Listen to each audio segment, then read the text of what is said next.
पानी नहीं बोतल यार सिखा लो तो।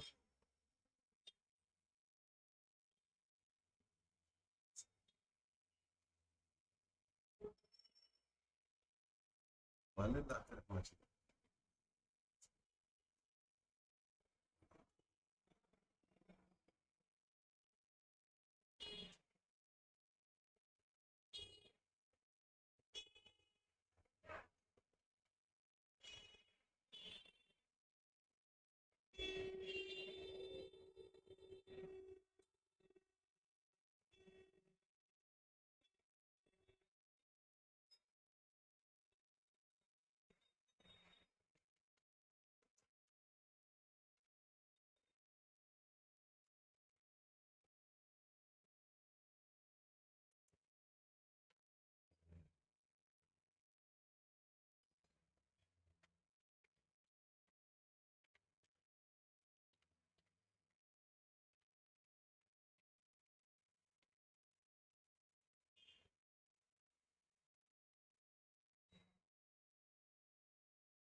हेलो स्टूडेंट्स, आप सभी का एसके ज्ञान ज्योति के ऐप में और यूट्यूब के प्लेटफॉर्म में स्वागत है।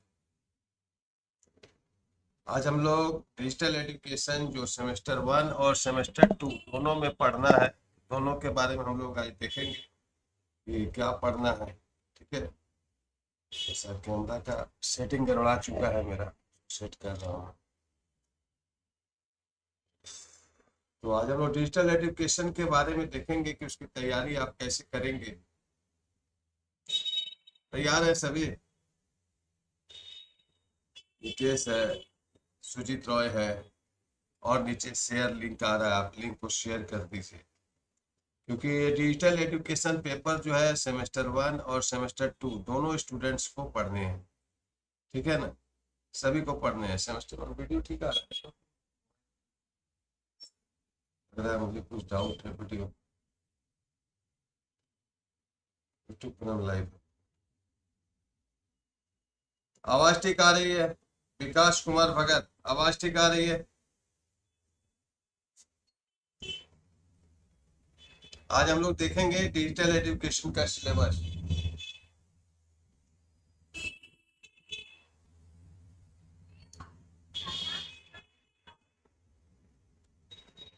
ठीक है ना, आवाज आ रही है? बात करते। चलिए तो हम लोग शुरू करते हैं। सबसे पहले हम लोग इस इस पेपर में हम लोग को पढ़ना क्या है वो देखेंगे सबसे पहले। ठीक है, तो हम यहाँ छोटा सा आपके बीच आ जाते हैं, जो आपको हम दिखाई देते रहेंगे। ठीक, बंद करो भाई। तो स्टूडेंट्स, सबसे पहले आपके सिलेबस को हम हिंदी करके लाए हैं। बहुत सारे स्टूडेंट्स का सवाल है कि सर जो है एग्जाम को ये जो डिजिटल एजुकेशन है इंग्लिश में देंगे कि हिंदी में देंगे। पहले भी हमने वीडियो में बताया है, फिर मैं आपको रिपीट करके बता रहा हूँ कि आपको जो है इसको आप हिंदी में भी लिख सकते हैं, इंग्लिश में भी लिख सकते हैं। तो आप जैसे अपना डिजिटल एजुकेशन का सिलेबस जो देखते हैं, मैं हिंदी करके आपके लिए लाया हूँ। तो यूनिट में बटा हुआ है, यूनिट 1, यूनिट 2। हम सिलेबस पर नहीं जाएंगे, अभी हम क्वेश्चन पर जाएंगे, क्योंकि ये पेपर सेमेस्टर 1 और सेमेस्टर 2 दोनों बच्चों को पढ़ना है। सेमेस्टर 2 के बच्चों को इसलिए पढ़ना है क्योंकि सेमेस्टर 1 में ये नहीं पढ़े। ठीक है, यूनिवर्सिटी ने सिलेबस को थोड़ा सा रिवाइज किया था, जिसकी वजह से सरकार बोला नहीं चलेगा, तो इस कोर्स को पूरा करना होगा आपको सेमेस्टर 2 में। तो सिलेबस सेमेस्टर 1 का ही है, लेकिन 2 में पढ़ाई हो रही है। तो दोनों का एग्जाम अलग अलग होंगे, या हो सकता है एक साथ ले ले यूनिवर्सिटी, देखिए अब कैसा करती है। ठीक है, तो इसमें पूरा सिलेबस इंपॉर्टेंट हो जाता है। ठीक है, तो 4 यूनिट में आपका सिलेबस को बांटा गया है जैसा कि आप देख रहे हैं। तो देखिए इसमें से यूनिट 3 और यूनिट 4 से आपको लॉन्ग क्वेश्चन देखने को मिलेंगे, क्योंकि ये पेपर 75 मार्क्स का है। आप जानते हैं कितना मार्क्स का है, 75 मार्क्स का है। 75 मार्क्स का ये पेपर है। यूनिट 3 और यूनिट 4 से आपको लॉन्ग क्वेश्चन देखने को मिलेंगे ज्यादा। तो हम आज और यूनिट 1 और 2 जो है आपकी कंप्यूटर की जानकारी है, इससे आपको क्वेश्चन देखने को मिलेंगे। लेकिन अगर आप अच्छे तरीके से हम बोलेंगे यूनिट 4 पढ़ लेते हैं और यूनिट 3 पढ़ लेते हैं, तो इसकी तैयारी आप 50 से 60% मान के चलिए। ठीक है, तो आज हम लोग देखेंगे क्या क्या है। जैसे एक यूनिट 4 से हम शुरू कर रहे हैं। ठीक है, ई गवर्नेंस। आज आपके दिमाग में इस लाइव क्लास में, डेमो क्लास में, जो एसके ज्ञान ज्योति के ऐप पर भी चल रहा है और यूट्यूब पर भी चल रहा है, ये क्लासेस दोनों जगह आपके शो हो रहे हैं। बच्चे ऐप पर भी देख रहे हैं और यूट्यूब पर भी देख रहे हैं। ठीक है, क्योंकि एक डेमो क्लास है।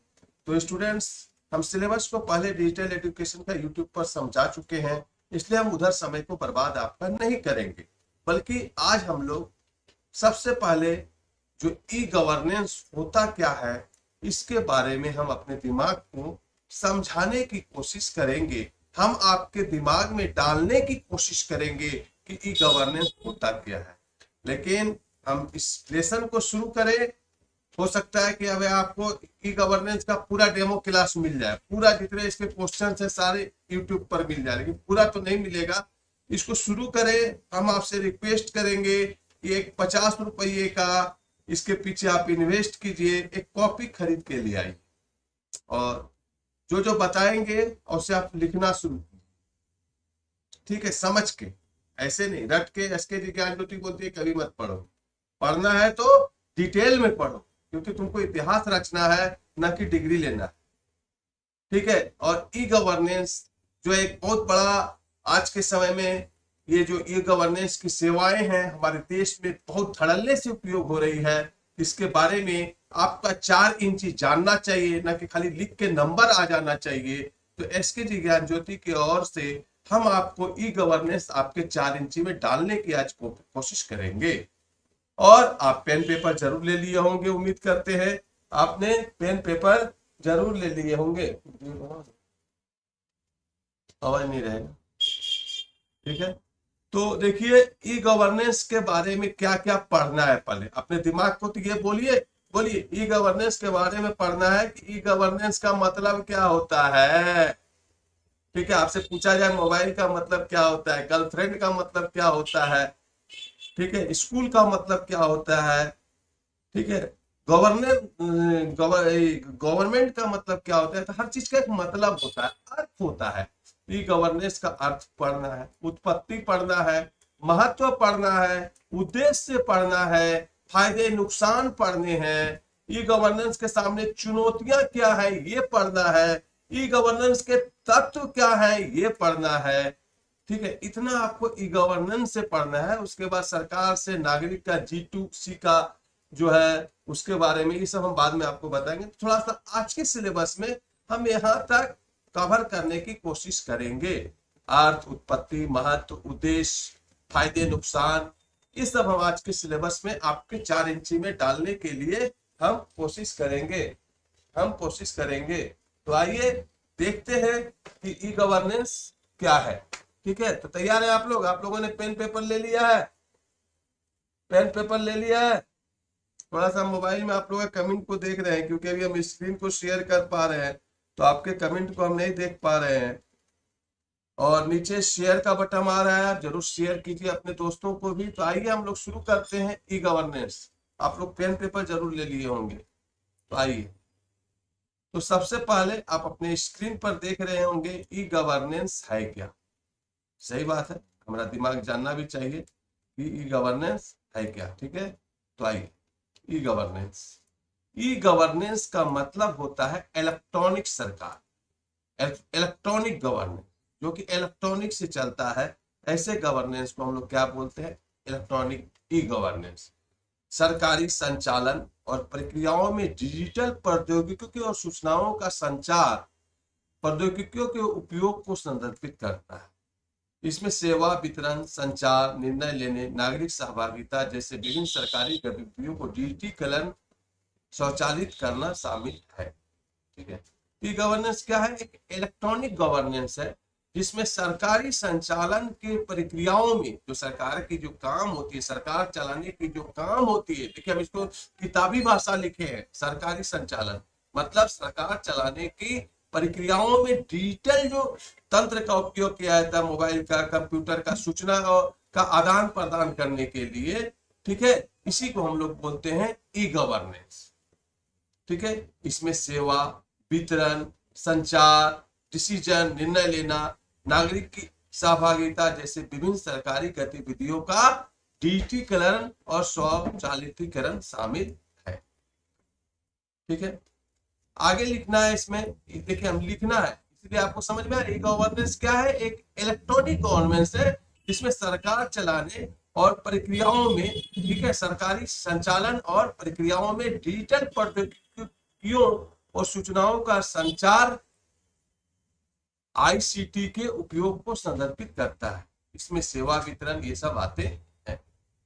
ई गवर्नेंस का उद्देश्य सरकारी सेवाओं की दक्षता, सरकारी जो सेवाएं हैं आपकी, जैसे कि आप मोबाइल से आप जैसे हो जाता है, क्या होते हैं, आप मोबाइल से जो है आय प्रमाण पत्र का अप्लाई कर सकते हैं, मोबाइल से बहुत सारा रजिस्ट्रेशन कर सकते हैं, मोबाइल से आप कहीं भी नंबर लगा सकते हैं, मोबाइल से अपना टिकट बुक कर सकते हैं। ये सब क्या है? ये सरकारी सेवाओं को जो है डिजिटल किया गया, ये ई गवर्नेंस के अंदर आते हैं। तो ई गवर्नेंस का उद्देश्य क्या है? सरकारी सेवाओं में दक्षता मतलब कि बहुत तेजी लाना, पारदर्शिता, क्योंकि ऑनलाइन ट्रांजेक्शन होगा तो कहीं चोरी होने की संभावना नहीं है, पहुंच और जवाबदेही। देखिए ई गवर्नेंस था तभी आपने देखा कि भी इलेक्ट्रॉनिक बॉन्ड जो है, अभी सुन रहे होंगे पूरा न्यूज पर कि बीजेपी ने चंदा लिया, ये ई गवर्नेंस का ही फल है। ठीक है, तो इसमें बोलता है ई गवर्नेंस का उद्देश्य क्या है? सरकारी सेवाओं, उद्देश्य लिखिए, उद्देश्य में पहला लिख दीजिए सरकारी सेवाओं की दक्षता, दूसरा लिखिए पारदर्शिता, फिर पहुंच और जवाबदेही और नागरिकों से बातचीत में सुधार करना है। किसी भी काम का कोई उद्देश्य होता है, तो सरकार ने अगर ई गवर्नेंस सेवाएं लाई है तो इसका उद्देश्य क्या है? सेवाओं में दक्षता, दक्षता मतलब क्या हुआ? अच्छा करना, पारदर्शिता, पहुंच और जवाबदेही होना, और नागरिकों के साथ बातचीत में सुधार करना। आप सोचिए यहाँ से बैठे बैठे आप दिल्ली के प्रधानमंत्री से बात कर सकते हैं, या आप विदेश में कोई रहता है वहां आप अपनी समस्या को दे सकते हैं, ऑनलाइन आप केस दर्ज करा सकते हैं, ऑनलाइन आप बहुत सारी कंप्लेन दर्ज करा सकते हैं प्रधानमंत्री के बहुत। ये सब क्या है? ये सब क्या है? नागरिकों के साथ बातचीत में सुधार करना, इसका उद्देश्य यही है। उद्देश्य समझ में आया? सेवाओं में दक्षता, पारदर्शिता, जवाबदेही, नागरिकों के साथ बातचीत में सुधार करना। उद्देश्य आएगा, अपने दिमाग में ढुका लीजिए इसको। 20 लाइन आप बना के लिख दीजिए ना, आपको हम समझा रहे हैं, जैसे आपको हम समझा रहे हैं उसे आप टीचर को लिख के समझा दें। इसमें सरकारी प्रक्रियाओं को सुव्यवस्थित करने, सरकारी जो बहुत सारे कार्यों की प्रक्रिया होते हैं उसको सुव्यवस्थित करने, सार्वजनिक सेवा वितरण को बढ़ाने, बहुत सारे सार्वजनिक सेवाएं जैसे आप राशन कार्ड उठाते हैं, ये सभी को अनाज मिलता है ना राशन कार्ड से। आजकल क्या होता है, ई गवर्नेंस आ गया, आप अंगूठा लगाइए तब आपका ओटीपी आएगा, बहुत सारा प्रोसेस है।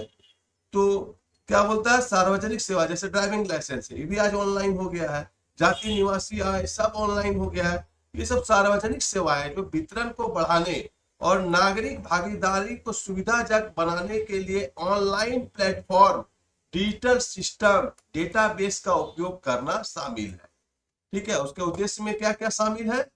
तो सार्वजनिक सेवा वितरण को बढ़ाना, हर सेवा आज आपके मोबाइल में अवेलेबल है, आपको अगर कोई कंप्लेन दर्ज कराना है वो भी नंबर अवेलेबल है, आपको हॉस्पिटल में जाना है, किसी में डॉक्टर दिखाना वो भी है। तो क्या हुआ, सार्वजनिक सेवा का वितरण को बढ़ाया गया, नागरिक भागीदारी को सुविधाजनक बनाने के लिए ऑनलाइन प्लेटफॉर्म। देखिए आज बहुत सारा ऑनलाइन प्लेटफॉर्म है आपके पास, आपको कहीं पैसा भेजना है तुरंत ऑनलाइन, बहुत सारा यूपीआई अवेलेबल है ऑनलाइन। ये सब क्या है? ये सब ई गवर्नेंस का हिस्सा है।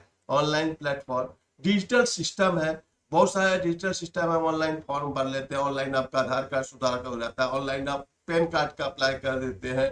ये सब डिजिटल सिस्टम हो गया। डेटाबेस को उपयोग करना शामिल है इसका उद्देश्य।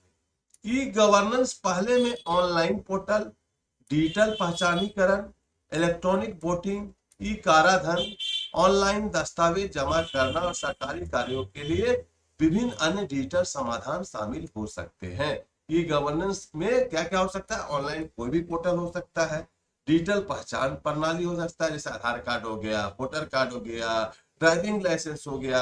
ये सब क्या है? आपके पास कहीं भी नहीं है तो आप अपने आधार कार्ड नहीं है तो आप अपने मोबाइल में निकाल के ड्राइविंग लाइसेंस दिखा देंगे तो जिससे पता चल जाएगा कि आप भारत के नागरिक हैं, है कि नहीं है? ये डिजिटल पहचान पत्र है। पहले आधार कार्ड पॉकेट में लेके घूमना पड़ता था, अब लेके घूमना नहीं पड़ता है ना? हम सही बता रहे हैं कि नहीं बता रहे हैं? तो डिजिटल पहचान प्रणाली, इलेक्ट्रॉनिक वोटिंग, आप वोटिंग जाते होंगे, देखते होंगे कि आजकल इलेक्ट्रॉनिक वोटिंग हो गया, बैलेट पेपर वाला खत्म हो गया, अब जो है ईवीएम आ गया। ई गवर्नेंस का हिस्सा है। ई कराधान, ऑनलाइन दस्तावेज जमा करना। अब देखिए, आप कोई भी, अब आपका जैसे ही आपने सेमेस्टर में एडमिशन लिया होगा तो आप क्या गए थे कागज जमा करने? पहले ऑनलाइन ही आप सारा चीज दिए, है ना? पहले डेटाबेस ऑनलाइन दिया आप यूनिवर्सिटी को, मेरा इंटर में इतना, में इस सब्जेक्ट में इतना नंबर आया है, मैं ऑनर्स लेना चाहता हूँ। उसके बाद उस कागज का वेरिफिकेशन आपका कॉलेज में हुआ। ये भी है कि नहीं? ठीक है। ऑनलाइन दस्तावेज जमा करना, सरकारी कार्यों के लिए विभिन्न अन्य डिजिटल समाधान हो सकते हैं। तो उद्देश्य लिखने के लिए आएगा तो बहुत सारा इसमें हम पॉइंट बताएं। वीडियो को आप फिर देखिएगा, पॉइंट को लिख लीजिएगा, उसको पढ़ा चढ़ा के आप टीचर को समझा दीजिएगा, अच्छा नंबर मिलेगा। गेस्ट पेपर से बहुत अच्छा नंबर मिलेगा अगर आपका 4 इंच इस बात को समझ गया तो। नेक्स्ट आता है ई गवर्नेंस की उत्पत्ति क्यों हुई? पहले तो नहीं था ई गवर्नेंस, ई गवर्नेंस की उत्पत्ति कब हुई? इसकी ये बहुत बड़ा क्वेश्चन है। देखिए, आपका ये सिर्फ बीए में ही काम नहीं आएगा। ई गवर्नेंस की उत्पत्ति आपका जब किसी जेपीएससी, बीपीएससी, टीचर कहीं भी आप जाएंगे तो आपको ये क्वेश्चन पूछा जा सकता है। ठीक है। 1970 के दशक में भारतीय आंतरिक सरकार पर ध्यान केंद्रित करते हुए ई गवर्नेंस में अग्रणी था। सुरक्षा, आर्थिक निगरानी, योजना, अन्य सैन्य बल तैनाती सभी अनुप्रयोग के उदाहरण हैं। क्या बोल रहा है? 1970 में स्थापित सूचना और संचार और केंद्रित इलेक्ट्रॉनिक विभाग स्वशासन दिशा में भारत के पहले महत्वपूर्ण कदमों में से एक था। ठीक है। इसके बाद राष्ट्रीय सूचना विज्ञान केंद्र बनाया गया। कब बनाया गया? 1977 में। इसका शॉर्ट नाम है NIEC,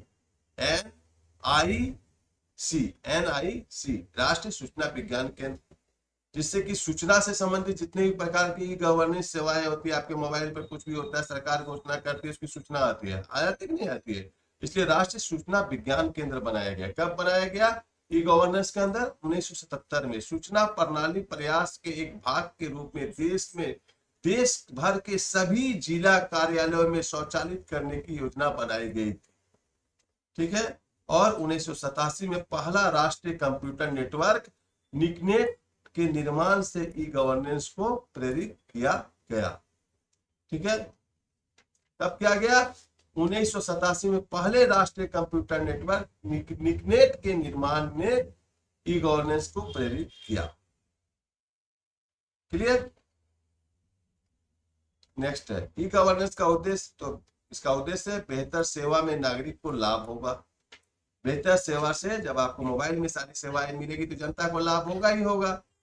ठीक है। तो लिखिए पहला पॉइंट, ई गवर्नेंस के उद्देश्य में बेहतर सेवा से नागरिक को लाभ होगा। पहले और लंबा करने का हम बताएं, सिस्टम में पारदर्शिता, जवाबदेही को शामिल किया जा सकता है। व्यक्ति सूचना में सशक्त होते हैं, तुरंत आपको न्यूज मिल जाता है। सरकारी दक्षता बढ़ना, विशेषकर केंद्र, राज्य और अंतर राज्यों के बीच व्यवसाय के उद्योग इंटरफेस को बढ़ावा देना, ये सब जो है इसके ई गवर्नेंस के उद्देश्य। ठीक है। तो ई गवर्नेंस के नींव कौन कौन से हैं? इसके बुनियादी चीज क्या क्या है, नींव क्या क्या है? ई गवर्नेंस के लोग क्या है? सबसे पहले पीपुल, लोग क्या है? लोग। देखिए, हम यहाँ पर आपको फिगर के द्वारा समझाते हैं। ई गवर्नेंस है, ये फिगर आप देख रहे हैं, यहाँ पर देख रहे हैं ना, इस फिगर को देखिए आप, तब आपको समझ में आएगा। ये देखिए, ये देखिए, ये ई गवर्नेंस है, देख रहे हैं? इसमें इसके कौन कौन से ये हैं? तो पीपुल, प्रोसेस माने प्रक्रिया, टेक्नोलॉजी और रिसोर्सेस, ये चारों मिलके जो है ई गवर्नेंस चलते हैं। ये समझ में आया क्या क्या है? पीपुल, प्रोसेस, टेक्नोलॉजी और रिसोर्सेस। यहाँ पर भी वही चीज लिखे है, लोग, प्रक्रिया, हिंदी कर दिया आपको, तकनीकी और संसाधन। ये चार रहेगा तभी गवर्नेंस अच्छी तरह से, इसकी नींव है, बुनियाद है, याद रखिएगा। अब आपको यहाँ समझा, हे नहीं होगा, हे को आप काट दीजिए, ठीक है। लोग लिखिएगा, लोग, प्रक्रिया, तकनीकी और संसाधन, ठीक है। टेक्नोलॉजी होगा, पहले लोग होंगे, उसके बाद प्रक्रिया किया जाएगा, उसके साथ उसको कैसे इसको यूज करना है, लोगों तक पहुंचाना है, किस तकनीकी से पहुंचाना है, किस संसाधन के द्वारा लोगों तक पहुंचाना है, ये सब मिलके ई गवर्नेंस चलता है। ये सब नहीं रहेंगे तो आपके ई गवर्नेंस का नींव नहीं है। आज के डिजिटल युग में ई गवर्नेंस के महत्व देखिए, आज डिजिटल युग में हम लोग जी रहे हैं, एक झटके में हम लोग को न्यूज चाहिए, एक झटके में हम किसी चीज का समाधान चाहते हैं, तो इसमें जो है ई गवर्नेंस का क्या महत्व है? सरकार के आर्थिक समावेशन और सामाजिक परिवर्तन को बढ़ावा देने के लिए, ठीक है, समाज के आर्थिक समावेशन, सरकार ने जो है अपने आर्थिक समावेशन और सामाजिक परिवर्तन को बढ़ावा देने के लिए, आप जानते होंगे डिजिटल इंडिया नरेंद्र मोदी का है, मेक इन इंडिया है, स्किल इंडिया है, ये सब प्रोग्राम जैसी परियोजनाओं के माध्यम से डिजिटलीकरण को प्रोत्साहन किया गया, ठीक है। इसका महत्व क्या है? सरकार की आर्थिक समावेशन और सामाजिक परिवर्तन को बढ़ावा देने के लिए भारत के सरकार को जो उसकी जो बहुत सारी योजनाएं हैं, जैसे कि आर्थिक समावेशन, मतलब बहुत सारे लोग बोलते हैं ना, हमारे पैसे नहीं है, हम क्या करेंगे? आप भी बोलते होंगे, कभी आपके घर में भी सुना होगा, पूंजी नहीं है। इसको समाधान के लिए आर्थिक समावेशन के, आर्थिक जो आपका प्रॉब्लम है उसका समावेश करेंगे, उसके लिए बहुत सारे जो है डिजिटीकरण प्रोडक्ट, डिजिटीकरण सेवाएं चलाई गई, डिजिटलकरण सेवाएं चलाई गई, ठीक है। जिसमें कि क्या है? डिजिटल इंडिया है, मेक इन इंडिया है, ठीक है।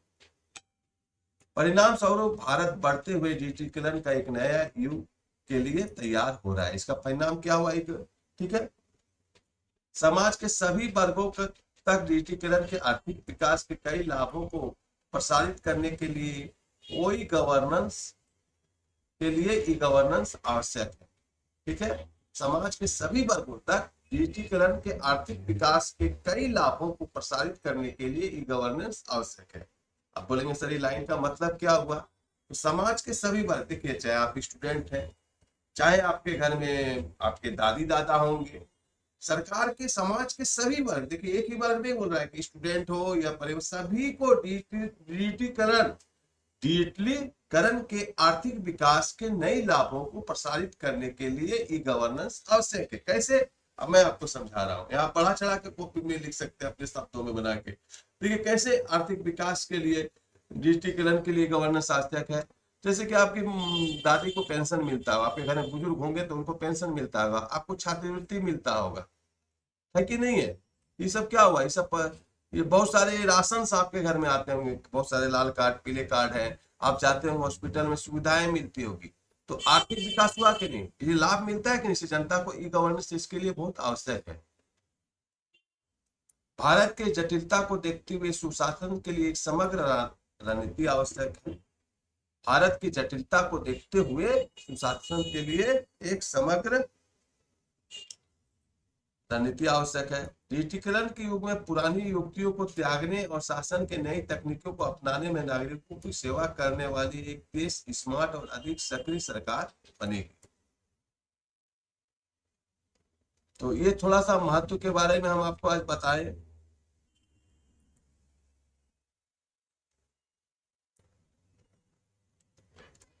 स्टूडेंट्स, ये छोटा सा मेरा एक डेमो क्लास था। इस तरह आपको डेमो क्लास आगे भी एसके ज्ञान ज्योति ऐप पर मिलते रहेंगे और यूट्यूब प्लेटफॉर्म पर भी बहुत सारे मिलेंगे। लेकिन आप ये नोट्स जो है हमारे, जो आपको दिए एसके ज्ञान ज्योति ऐप पर डाल दिया गया है, जो बच्चे क्लासेस लिए हुए हैं डिजिटल एजुकेशन का, वो जो है अच्छी तरह से इसको जो है कर रहे हैं और इस नोट्स को भी समझा दिया गया। फिर कल आपको हम मिलेंगे आपसे इसी टाइम पर 6:30 बजे अपने ऐप पर और यूट्यूब चैनल पर। अपने दोस्तों को लिंक शेयर करना बिल्कुल ना भूले, ताकि आपके दोस्त भी आ सके और इस तरह के प्रोग्राम के लाइव सीख सके। ठीक है, ओके स्टूडेंट्स। तो इतनी छोटी सी बात थी, फिर मिलते हैं फिर नेक्स्ट टॉपिक में। आज एसीसी का भी आपका क्लास होगा, एसीसी क्लास को भी हम आपको समझाएंगे।